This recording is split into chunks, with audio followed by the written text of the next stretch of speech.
예, 대통령 선거를 약 한 달 앞두고 설 연휴가 시작됐습니다. 이번 설 연휴 과연 민심의 대이동이 있을 것인지 후보들의 TV 토론이 영향을 줄 거라고 답한 응답자가 절반을 넘는 여론조사도 있었는데요. 이 후보 토론 전에 유권자의 판단을 돕기 위해 저희가 두 분을 모시고 일종의 전초전을 마련해봤습니다. 양당의 대선 경선 주자이기도 했던 분들이죠. 민주당에서 박용진 공동선대위원장, 국민의힘에서 원희룡 정책본부장 나와 있습니다. 두 분 모두 어서 오십시오. 네, 안녕하세요. 어서 오십시오. 안녕하세요. 네, 어제 발표된 여론조사부터 좀 띄워드리겠습니다. 갤럽 4자 대결인데요. 이재명, 윤석열 후보 35% 동률.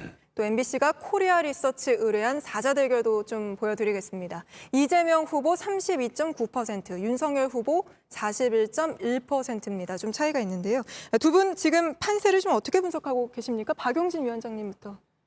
엎치락뒤치락하죠. 네. 여론조사 나오는 결과들 다들 보고 계실 텐데 엎치락뒤치락하고 있다고 봐야 될 거고요. 그러나 저희가 좀 아프게 보고 있는 건 정권 교체를 희망하는 예. 국민의 희망 그 퍼센테이지가 꼼짝을 안 하네요. 예. 그래서 55, 65 이렇게까지 나오는 게 있는데 구도상으로는 저희가 많이 밀린다고 봐야죠. 그러나 이제 후보의 능력, 자질면에서는 이재명 후보가 앞선다 이렇게 저희들이 예. 보고 있기 때문에 그 예. 부분에서 포인트를 더 따야 되겠다는 네. 생각입니다. 뭐 자질면에서는 이재명 후보가 앞선다라고 했는데 원희룡 지사님은 좀 어떻게 보세요? 지금 여론조사를 보면 서로 팽팽하게 붙어 있는 것 같아요. 예. 그래서 이제부터 시작이라고 보고요.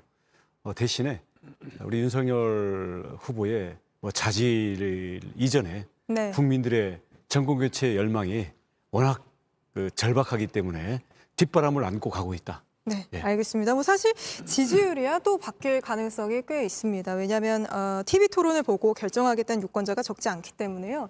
우선 TV 토론, 양자 토론이 모레로 예정이 돼 있는데 하긴 하는 겁니까? 왜냐하면 제가 이 토론 들어오기 전에 실무 협상이 또 결렬됐다 이런 기사를 보고 들어와서요. 예, 저도 봤습니다. 예. 그 협상 나가고 있는 박주민 의원이 알린 바에 따르면 네. 저희 쪽에서는 뭐 주제를 가지고 하자. 그래서 정치, 경제, 뭐 외교 안보, 또 뭐 후보 검증, 도덕성 검증 이런 부분을 좀 주제를 좀 정해서 하자. 시간을 좀 나눠서 예, 그런 입장이었던 것 같고 윤석열 후보 쪽에서는 주제에 제한 없는 무제한 토론을 좀 하자 이런 입장이었던 것 같고요. 예. 저희가 그럼 그거 한번 하고 또 무제한 토론 한번 하고 이렇게 좀 두 번 나누는 것도 어떠냐 했는데 거기서도 합의가 안 돼서요. 내일 다시 만난답니다. 네. 국민의힘은 좀 어떤 입장입니까? 하긴 해야 되겠죠. 예. 왜냐하면 하지 않으면 아마 양당 다 국민들한테 예. 어마어마하게 욕을 그렇겠죠. 먹을 겁니다. 예. 지금 주제를 지정해서 할 거냐 아니면 무제한으로 자유롭게 할 거냐 이건데 저희 국민의힘 경선에서 16번 토론했는데 한 번도 주제를 제한한 적이 없거든요. 그 이제 주제를 제한하지 않고 하자는 건 뭐 성일종 의원 워딩을 보니까 대장동과 성남 FC 의혹을 검증하려는 시간을 축소하려고 한다 민주당이 뭐 이렇게 주장을 하는 것 같던데요. 그런 이유입니까? 아니 그렇지 않아도 지금 네. 대장동하고 성남 FC에 대해서 지금 성남지청의 박은정 검사장 그리고 지금 박하영 차장검사가 지금 눈물의 예. 지금 사직서를 예. 냈고 또 김호수 총장이 금융정보분석원이라고 어느 계좌에서 어느 계좌로 뭉치돈이 가면은 신고하게 알려주게 돼 있는 여기에 대해서 네. 자료 제출을 또 하지 말라고 이상한 지시를 내렸잖아요. 이러다 보니까 야 이거 그 비리 문제라든지 아니면 개인의 검증 문제에 대해서는 이걸 피해 가려고 손발을 묶고 하자는 거냐. 네. 그래서 야당의 입장에서는 받아들이기가 좀 어렵죠. 이게 아무래도 이렇게 실무 협상이 결렬될 정도로 사실은 이런 이유가 뭐 각 당마다 상대 후보에게 우리가 이것만큼은 좀 치열하게 물어야겠다, 뭐 이것만큼은 검증해야겠다라는 부분들이 있어서 그런 것 같은데요. 뭐 지금 밝혔지만 국민의힘 쪽에서는 대장동, 성남 FC 의혹 이런 것 같습니다. 여기서 저희가 좀 전초전처럼 한번 해보면 어떨까 싶은데요. 먼저 원희룡 본부장님부터 한번 시작을 해볼까요? 아니 성남 FC 왜 그 차장 검사가 경찰에서 혐의 없음으로 올린 거를 수사가 미진하다고 보완 수사하겠다 그러니까 그것을 여러 차례 못하게 하면서 8건짜리 기록을 검사장이 뺏어가 가지고 돌려주지도 않는 겁니까? 그걸 왜 검찰에서 벌어진 일 민주당한테 묻습니까? 저희가 답답한 게 그거예요. 검찰이 저렇게 뭐 이상한 수사를 하니까 대장동도 저희들한테 의혹이 더 오죠. 또 지금도 말씀하신 것처럼 뭐 그 김호수 총장이 뭐 전화를 해서 수사에 대해서 그 FIU에 대한 자료 요청 자체를 중지하도록 했다거나 혹은 뭐 자료 검토가 너무 길어서 그 담당 수사를 하고 있어서 박하영 검사가 나갔다고 하거나 이런 말이 들릴 때마다 저희한테 정말 엄청난 피해가 오고 있는 건 아니겠습니까? 오히려 말씀하신 것처럼 경찰에서는 오래도록 수사한 끝에 이거 무혐의다, 뭐 기소할 게 없다 이렇게 해서 정리해서 오히려 검찰에 알리지도 않았는데 요청하지도 않았는데 검찰이 이 부분에서 들여다보겠다고 하면 들여다보게 또 내버려 두면 되죠. 뭐 하려고 이런 곰바우 수사를 해가지고 이재명 후보에게 피해주고 민주당한테 M1 의혹을 싸게 하는지 저희도 잘 모르겠습니다. 저는 검찰 수사 이런 태도에 대해서 규탄합니다. 이 예. 판교에 6개 기업이 성남 축구단을 예. 간접적으로 거기다 후원을 하면서 네. 거기에 있는 이재명 시장의 측근들이 그 돈을 만지고 뭉칫돈을 여러 차례 현금으로 바꿔서 돈 세탁해서 자금을 빼돌린 게 아니야. 이게 의혹의 핵심이거든요. 아니, 근데 그게 예를 들어서 네이버 같은 경우에 아니 후원을 하려면은 직접 FC에다 하면 되지. 왜 그거를 이재명 측근들한테 그걸 뭉칫돈을 몇십억씩 줘가지고 이게 왜 돈 세탁할 수 있는 그 과정을 거쳤냐. 여기에 대한 의혹을 수사하자 이런 건데 검사장이 못하게 해. 검찰총장이 못하게 해. 지금은 우리 원희룡 지사님이 알고 있는 그런 의혹과 상황 정도면 제가 볼 때는 경찰도 엉터리 수사했다는 얘기잖아요. 아니 지금 원희룡 지사님이 온 국민이 보고 있는 이 방송에 나와서 뭉칫돈이 오고 갔다고 이렇게 확정적으로 얘기를 하시는데 그거조차를 대한민국 경찰이 못 알아내고 그냥 넘어갔다고 그러면 대한민국 경찰은 해체돼야죠. 그게 아니라 경찰도 수사를 했는데 별 혐의가 없으니까 이렇게 그 기소 의견이라든지 이런 것들이 아니었던 거 아니겠습니까? 그런데 지금 쓸데없이 검찰이 곰바우 수사를 하고 있다 제가 그 얘기예요. 그러니까 역시 마찬가지로 검찰의 수사가 이상하게 흘러가고 있고 검찰총장과 담당 박은정 청장이 엉터리 짓을 했다고 하는 건 의견이 같습니다. 그러니까 제대로 수사하라는 거고 그래서 아마 재수사지사가 재수사를 지금 하는 것으로 지금 알려져 있거든요. 좀 그거를 좀 확실하게 하라는 것이 저희 입장이고 뭐 어영부영 이렇게 의혹 쌓아 가봐야 국민들이 얼마나 똑똑하신데요. 이거를 저는 뭐 동의하지 않습니다. 박은정 그 성남지청장이 8건짜리 이게 한 8,000페이지인가 되는 아마 그 기록이 2,000페이지인가 8,000페이지 되는 이거를 검사장이 일선 수사검사 기록을 내가 직접 복귀라는 이름으로 뺏어다가 지금 한 달 넘게 그냥 이걸 움켜쥐고 있다는 거 아닙니까? 무슨 강제구 소령입니까? 이거 뭐 폭탄을 지금 터지는 걸 막으려고 이 대한민국 검찰 역사에 있을 수 없는 일. 그렇죠. 거기다가 박은정 검사가 누굽니까? 조국의 최측근으로서 윤석열 검찰총장을 잘라내기 위해서 그 감찰했던 사람 아닙니까? 지금도 조국의 배후 지시를 받고 이러고 있는 겁니까? 지금 이제 답답한 게 그런 거예요. 그러니까 지금 쭉 우리 원희룡 지사님은 신문에 난 이야기를 그냥 이렇게 방송에 나와서 얘기하시는 걸로 끝나실지 모르겠지만 검찰 안에 수사관이 몇 명이고 검사가 몇 명입니까? 검찰 출신 이제 짧지만 경험을 해보셨으니까 알 텐데 그 많은 사람들의 눈과 귀와 입을 막는다고요? 그런 곰바우 짓이 어디 있어요? 그러니까 저는 이런 일이 자꾸 벌어지는 것에 대해서 동의하지 않고 원칙적으로 수사를 제대로 해라. 네. 그게 차라리 우리도 속 시원하고 우리도 의혹을 사지 않는 일이니까 검찰이 엉뚱한 짓 해서 이재명 후보에게 피해 주지 말아라는 게 저희 분명한 입장입니다. 재수사 똑바로 하기를. 그러니까 네, 이재명 잠시만. 후보께서 직접 김호수 총장과 박은정 검사장이 그 자금 뭉칫돈 현금화한 거에 대해서 전부 자료를 밝혀라 이렇게 얘기를 하세요. 그게 또 쓸데없는 수사 개입이에요. 그러니까 검찰 내에 있는 당연한 그 안에서의 의사결정 예. 과정대로 하면 됩니다. 예, 지금 뭐 시작한 지 얼마 안 되는데 벌써부터 너무 뜨겁게 붓고 계신데 이게 얘기하는 거 들어보면 사실 대장동 의혹에 대한 입장 구조와 좀 비슷한 것 같아요. 근데 대장동 의혹 같은 경우에도 이재명 후보 쪽에서는 우리야말로 정말 특검을 받고 싶다 이렇게까지 주장을 하고 있지 않습니까? 여기서 한번 좀 질문을 드려볼게요. 특검은 도대체 무엇 때문에 안 되는 겁니까? 저희도 답답하다고 계속 여러 차례 말씀드렸고요.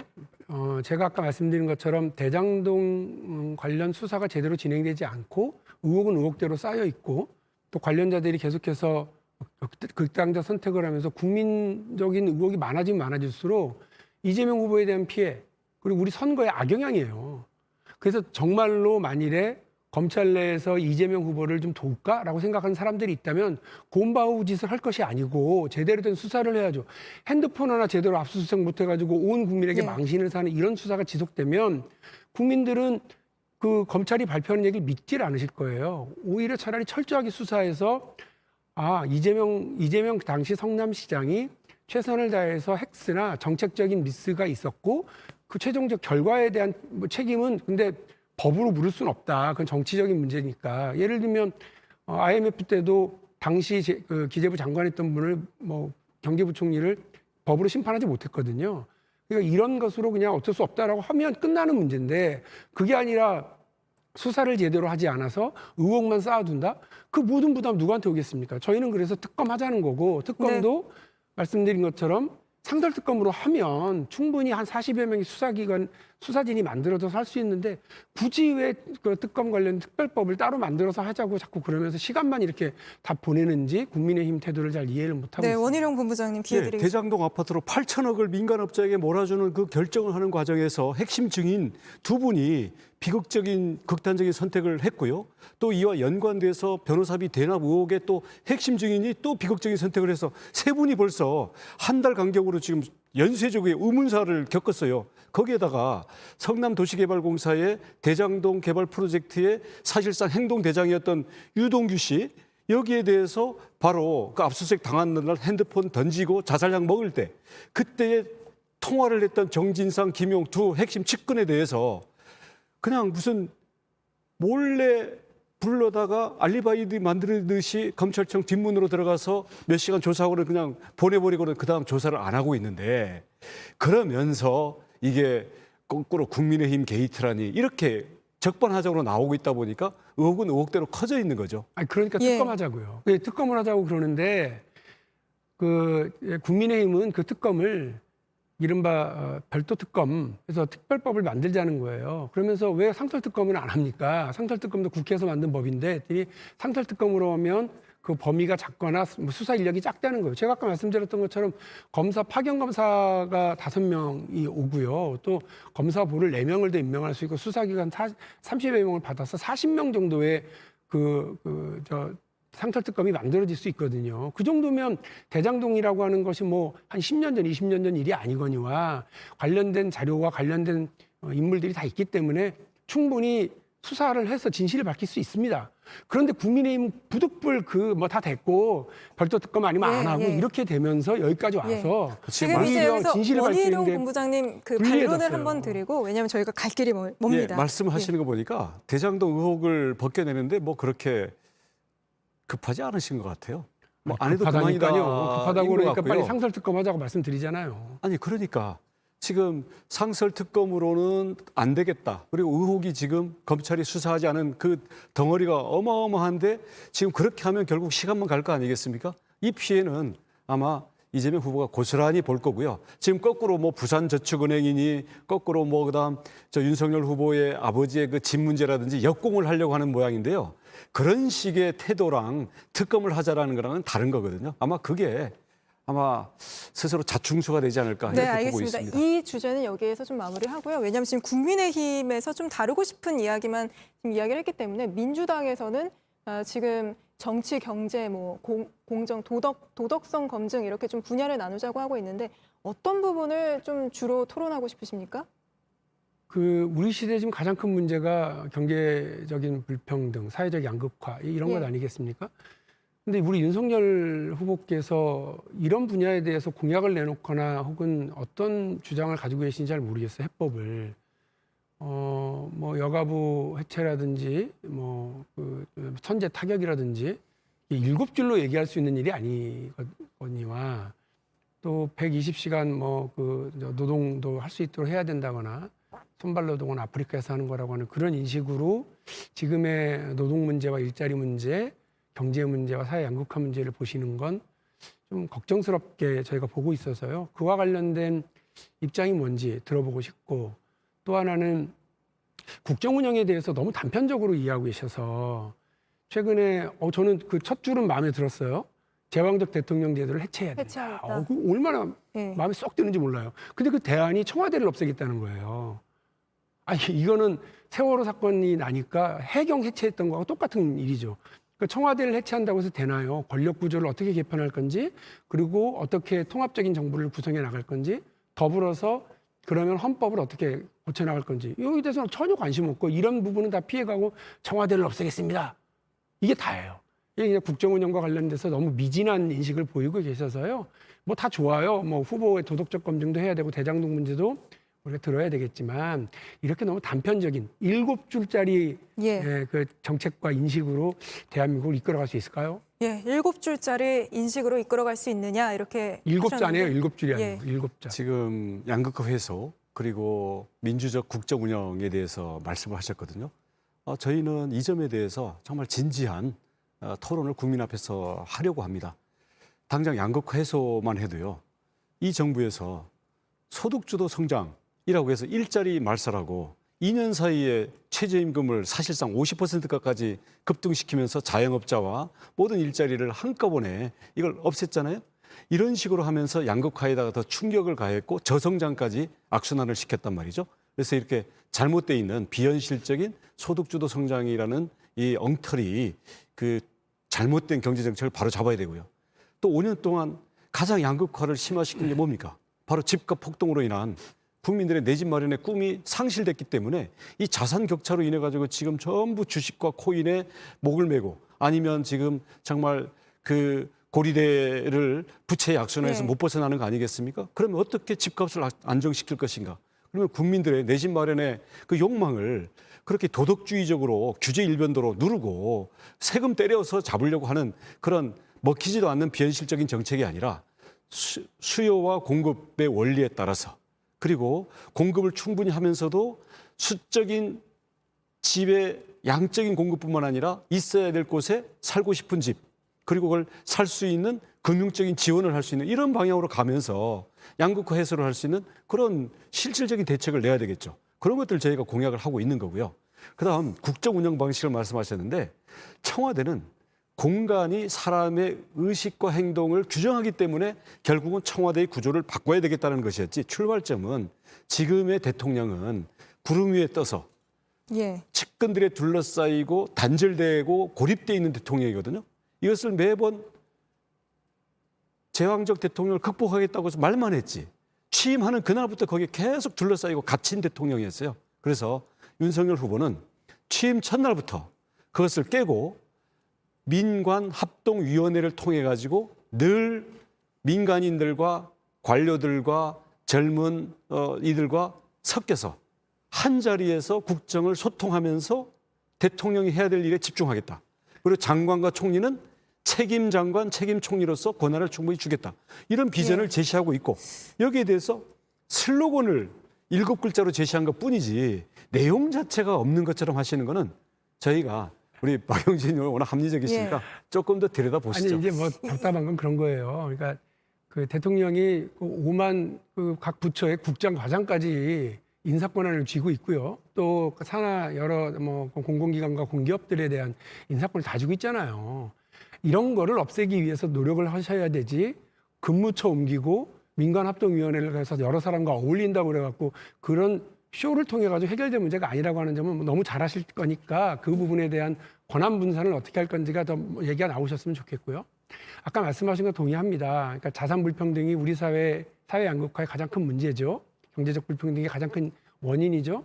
그런데 이 부동산과 관련된 양극화를 해소하는 데 있어서 지금의 시장에서의 수요 공급을 제대로 못 맞추고 있는 건 당연히 해소해야 됩니다. 그러나 이미 조성되어 있는 자산 불평등과 관련해서 그 중요한 해법이라고 다들 인정하고 있는 분양가 상한제도 그거를 오히려 그 완화하겠다고 얘기를 하시고 저희는 더 적극적으로 적용해야 된다고 생각을 하고 있는데요. 그리고 또 이와 관련해서 종부세는 아예 폐지해버리겠다고 얘기를 하시는 건 이 자산에 대해서 일정하게 세금을 매기고 조세 정의를 형성시켜내는 것이 그 우리가 지금 얘기하는 사회적 불평등과 경제적 불평등을 완화해내는 과정 아니겠습니까? 이 부분은 다 없애버리겠다고 얘기를 하시는 건 제가 볼 때는 너무 과해요. 예, 저희가 부동산을 사실 다음 주제입니다. 그래서 지금 토론 얘기를 조금만 더 해보자면요. 네거티브 얘기가 지금 좀 나오고 있는데요. 민주당에서는 네거티브를 안 한다고 했고 또 그러면서 이재명 후보가 직접 토론에서 김건희 씨 7시간 통화 언급하지 않겠다고 했는데 국민의힘 쪽은 어떻습니까? 예를 들어 이재명 후보의 뭐 형수욕설 논란이란지 녹취랄지 이런 부분에 대해서 좀 질문을 준비 중입니까? 아니면 이 부분은 네거티브로 보고 좀 빼야겠다는 입장입니까?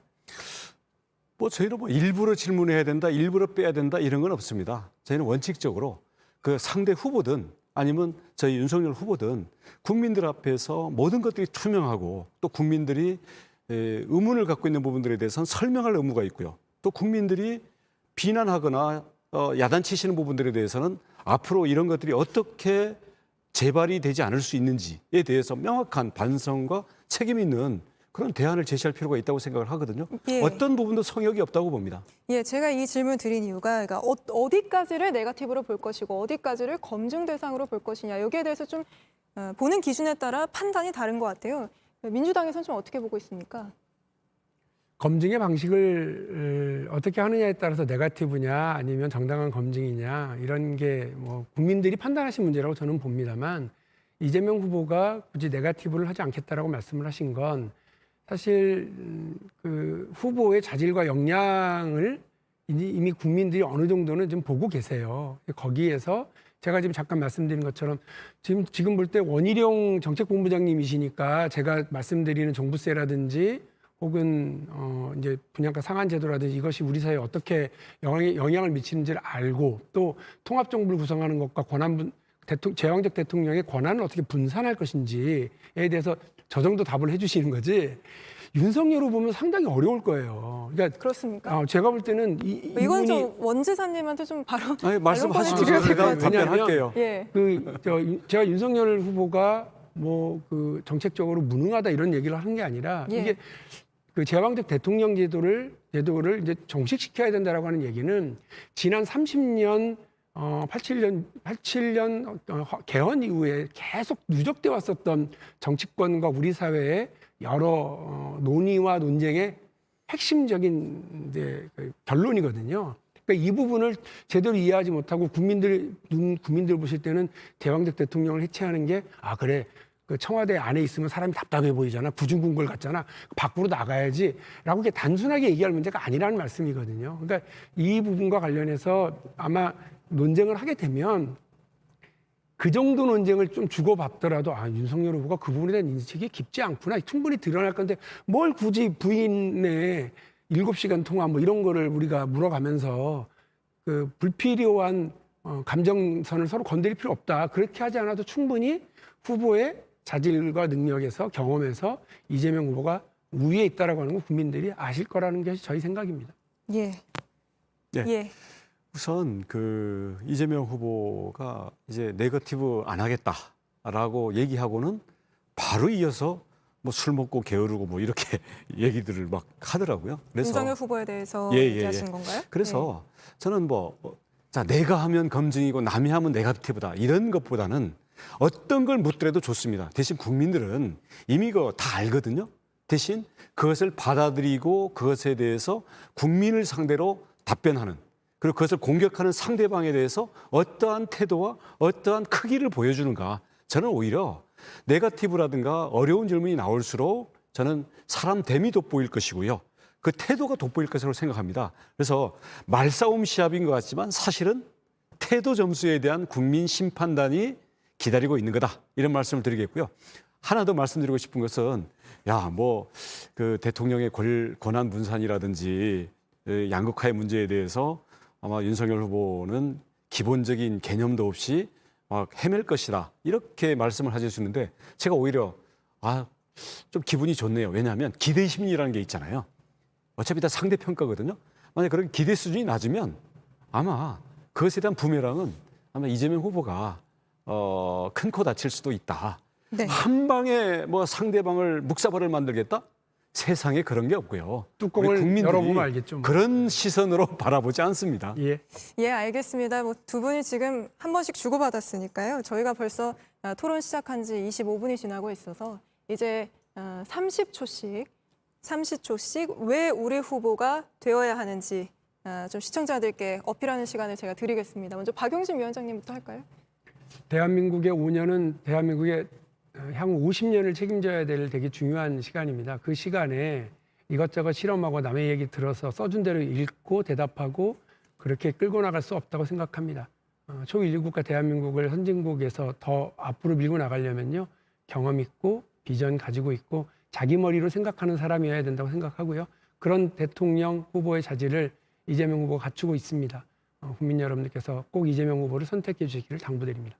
예, 원희룡 본부장님 한 말씀 부탁드립니다. 네, 윤석열 후보는 거짓말하는 사람이 아닙니다.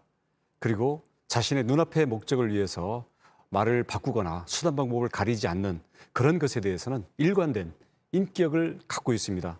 뿐만 아니라 제가 몇 달 겪어보니까요. 열린 마음으로 다른 사람들과 대화를 나누면서 그 속에서 배워가는 것을 매우 즐깁니다. 굉장히 빠른 학습 능력을 갖고 있기 때문에 그런 점에서는 국민들께서 기대하셔도 좋다고 생각합니다. 예, 알겠습니다. 오늘 두 분 함께해 주셔서 고맙습니다. 말씀 감사합니다.